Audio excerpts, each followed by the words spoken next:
Darrell, as you have done regularly, you don't want players getting carried away. Is that difficult keeping their feet on the ground when you're in a good run? No, not at all. Just go to the next game. Similar as that, really, isn't it? You win a football match, you move on to the next one. You lose a football match, you go to the next one. It'll never change while I'm manager here. It's the same old questions I get answered every week.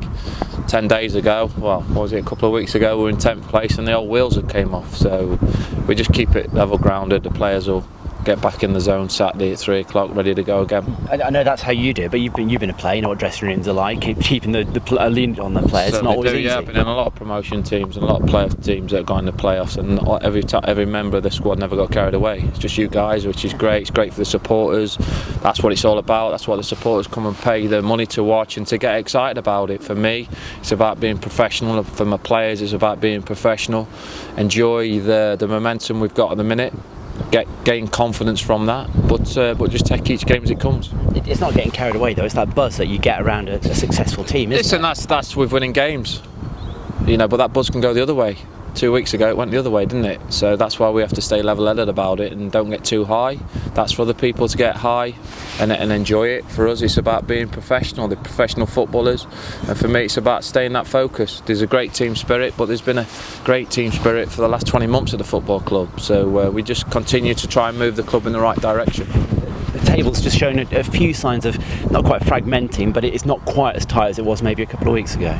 I'm like Martin Allen, I don't look at the table. Only joking. Yeah, listen, the table's looking good at the minute, but there's 33 points to play for, so we try and get as many of them as possible. Things have sort of calmed down after the takeover. Are you starting to notice any differences in the way things are run behind the scenes? Yeah, there's always changes going off behind the scenes, but I said all along with the takeover, my focusing was the remaining games of the season. It stays that. I won't let anything lose the focus away from that. There's been one or two changes, I know, with the directors, and obviously Will's come in, but for me, my focus is me players and making sure that we finish the season on a high. And is it too quick, because they're very keen on doing things to help you, so not so much necessarily players, but changing structures behind the scenes? Is that something you're going to see this season, or is that more for the summer? Like I say, these things don't happen overnight, do they? So the new owners just come in, the changes one or two changes are taking place, but like I keep reiterating, whoever's at the top of the tree doesn't really matter for a football manager. It's about winning football matches. The pleasing thing for me and the supporters is the signs are fantastic that they're going to build a proper infrastructure and build the club from the bottom up to get it to where it needs to be, where they want it to be. So that's fantastic. But for me, my job, is winning football matches. So that's what it'll continue to be. I guess I'm looking at a lot of the direct stuff is about stadiums and stuff like that, which is not for you. But you've got a performance analyst now, and is that going to make an impact between now and the end of the season, or is that again looking further ahead? Well, it's further ahead, to be honest with you. Will's come in and he's a keen young man, and he wants to get involved in a few things, and we'll assess of what he's going to be doing and what he's not going to be doing. But the changes that are needed long term, short term and long term, is to make the football club better, and that's the key. And going back to your question, it's short term, there'll be little improvements along the way, but I think the supporters and everybody at the club need to realise it's a long term project, not a short term fix. So looking ahead to this weekend and Mansfield, I mean, obviously the first time they're back since a couple of years ago, and a lot's changed in 2 years, hasn't it, at Rovers? It has, a lot's changed, and take the opportunity to be very thankful for the fans to give me the opportunity to turn the football club around. It was the darkest day by a country mile. It still haunts me now, the game 2 years ago, but a lot's moved forward there. I'm never always going to win. There'll always be a minority that certainly won't accept that, and for that I apologise. But we've moved on, and we keep working. Me and my staff are working hard, as well as the players are, to keep the club moving forward. And you must be proud of what you've done over the last 2 years as a club. Yeah, but I try not to look too back. I think the time to look back as a manager is when you leave the football club. and then you can hopefully go back and look back and appreciate and think that you've made a difference. I think the managers will get judged on that.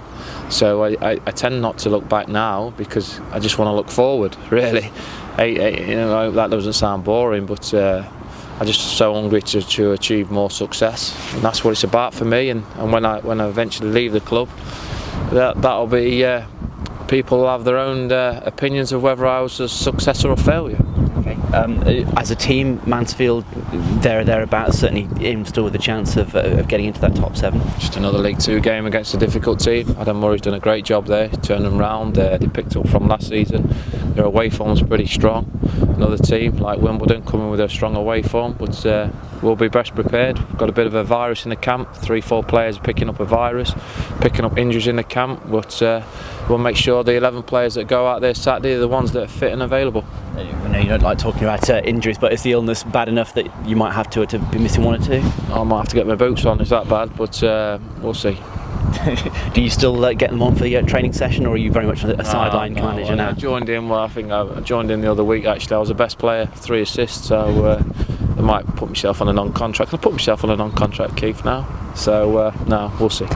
And looking at that home form, I mean, you know, it is. You had a couple of runs like that during your time. Is there a key behind that? That's just taking the game as it comes again. Simple as that. You know, you do that, and then you get on a bit of a run, bit of momentum. But you're always, as a manager, you're always looking where that kick in the balls is coming around the corner. So you've got to be careful. You just got to go again. Yeah, but I don't know, it was so much the other way at the start of the season, and it's completely turned on its head. It's the reality of football. Yeah, that's the reality of football, isn't it? Listen, you go through bad patches, you go through good patches. That's the game. You can't always put your finger on it. Why is that's happened? Why has that changed? It's about hard work. It's about all the work you put on the training ground, all the work you put in the games, and eventually, when you do that, then you're hoping that you get your little bit of luck along the way, and you get the right sort of results at home. That's what's happened for us now over the last 8-9 games, which is great, but we've got to move on to the next one. And just finally, actually, one thing that's been impressive is that we know you like to sort of switch systems around and change players in that, depending on form and the like. When players have been coming in, I mean, Chris Lyons as an example has been sat on the bench for a while, came in, made a difference. I can probably name 4 or 5 who've done something like that. That kind of mental strength is important, isn't it? Yeah, it might have something to do with not just building a team and building a squad. We haven't used that many players this year. Everybody knows the strengths and the weaknesses, and I know the strengths and the weaknesses of all the players, and we've worked on different formations through the season, and it's great to be able to change something late in the day, like the other night with Billy coming out of illness, changing plans and quickly reverting to something, and the players still putting on a fantastic performance, like to Lyons, like to Darrell Clarke, like to Dan Ledbetter, who's missed the last 2 games of injury. But that don't just happen. That happens with the hard work the players are putting on the training pitch throughout the season. That doesn't happen by wholesale changes, players coming through the door, revolving door, which is the club's had in the past. It happens about that continuality and the togetherness, and that breeds confidence through the season, and it brings confidence into the boys that come into the team.